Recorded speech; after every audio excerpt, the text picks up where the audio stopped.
ಎಲ್ರಿಗೂ ನಮಸ್ಕಾರ. ನನ್ನ ಹೆಸರು ಶೋಭಾ. ನಾನಿರೋದು ಚಿಕ್ಕಜಾಲ ಹತ್ರ. ನಾನಿವತ್ತು ಡಿಟಾಕ್ಸಿಫಿಕೇಷನ್ ಕ್ರಿಯಾಸ್ ಮತ್ತು ಫಾಸ್ಟಿಂಗ್ ಬಗ್ಗೆ ನನ್ನ ಒಂದು ಒಪಿನಿಯನ್ ಶೇರ್ ಮಾಡ್ಕೋತೀನಿ. ನಾನು ರಜನಿ ಅಕ್ಕ ಹತ್ರ ಈಗ ಆಲ್ರೆಡಿ ಸುಮಾರು 7-8 ವರ್ಷದಿಂದನೇ ಯೋಗಾಭ್ಯಾಸ ಮಾಡ್ತಾಯಿದ್ದೀನಿ. ನಾನು ಆಫ್ಟರ್ ಡೆಲಿವರಿ ಆದಮೇಲೆ ಸ್ವಲ್ಪ ವೆಯ್ಟ್ ಗೇನ್ ಆಗಿದ್ದರಿಂದ ವೆಯ್ಟ್ ಲಾಸ್ ಮಾಡಬೇಕು ಅನ್ನೋದು ಇತ್ತು. ಅಂದರೆ ಡೆಲಿವರಿ ಆದಮೇಲೆ ಯೋಗ ಕೂಡ ಜಾಯ್ನ್ ಆದೆ. ಆವಾಗ ವೆಯ್ಟ್ ಲಾಸ್ ಕೂಡ ಆದೆ. ಬಟ್ ಇನ್ನೂ ಹೊಟ್ಟೆ ಎಲ್ಲ ದಪ್ಪ ಇರೋದ್ರಿಂದ ಇನ್ನೂ ವೆಯ್ಟ್ ಲಾಸ್ ಮಾಡಬೇಕು ಅಂತ ನನ್ನ ಒಂದು ಅನಿಸಿಕೆ ಇತ್ತು.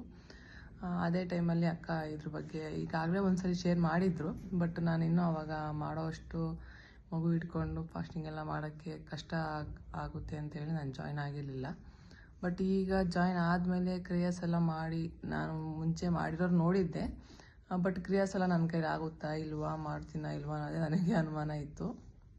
ಬಟ್ ಆದರೂ ಮಾಡಿ ಆದಮೇಲೆ ಫಾಸ್ಟಿಂಗು ಮೇಯ್ನ್ ನನಗೆ ಇದ್ದಿದ್ದೆ ಫಾಸ್ಟಿಂಗು. ನಾನು ತುಂಬ ಹಶ್ವಾರ ತಡೆಯೋಕೆ ಆಗ್ತಿರ್ಲಿಲ್ಲ.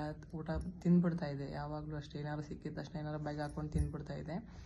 ಬಟ್ ಅವ್ರು ಹೇಳಿ ಅಷ್ಟು ದಿನ ನಾನು ಇರ್ತೀನಾ ಇಲ್ವಾ ಅನ್ನೋದೇ ಒಂದು ಡೌಟ್ ಆಗ್ಬಿಟ್ಟಿತ್ತು. ಬಟ್ ಆದರೂ ಟ್ರೈ ಮಾಡೇ ಬಿಡೋಣ ಅಂತ ಹೇಳ್ಬಿಟ್ಟು ಜಾಯ್ನ್ ಆಗಿ ಅಕ್ಕ ಏನೇನು ಹೇಳಿದ್ರು ಅದನ್ನೆಲ್ಲ ಪಾಲಿಸ್ಕೊಂಡು 5 ದಿನದವರೆಗೂ ನಾನು 6 ದಿನದವರೆಗೂ ನಾನು ಫಾಸ್ಟಿಂಗ್ ಮಾಡಿದೆ. ನಾನು ಫಸ್ಟ್ ಇದ್ದಿದ್ದು ವೆಯ್ಟ್ ಬಂದು 65.9 ಇದ್ದೆ. ಆ ಕ್ರಿಯಾಸ್ ಮತ್ತು ಇವೆಲ್ಲ ಮಾಡೋಕ್ಕೂ ಮುಂಚೆ. ಕ್ರಿಯಾಸ್ ಎಲ್ಲ ಆದಮೇಲೆ ನಾನು 65.2 ಬಂದೆ.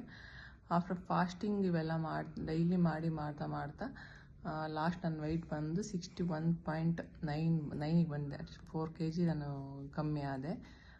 ಮತ್ತು ನನ್ನ ಹೆಲ್ತ್ ಇಶ್ಯೂಸು, ನನಗೆ ಗ್ಯಾಸ್ಟ್ರಿಕ್ ಕೂಡ ಇತ್ತು.